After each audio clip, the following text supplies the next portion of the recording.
In this question, you have to identify the wrong statement. Option A, in potato, banana, and ginger, the plantlets arise from the internodes present in the modified stem. Now, this is wrong.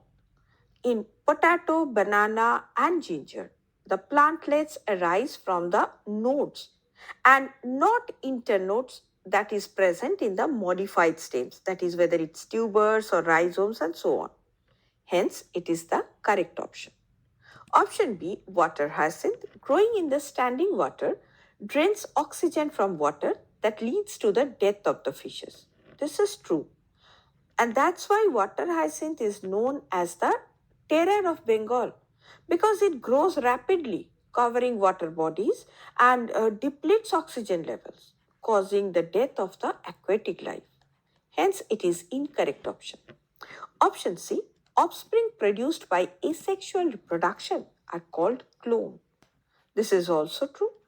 Asexual reproduction produces genetically identical offspring, which are known as clones. Hence, it is incorrect option.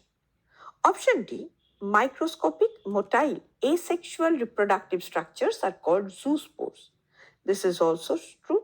Zoospores are motile, microscopic, asexual reproductive structures commonly found in algae and fungi. Hence, it is incorrect option.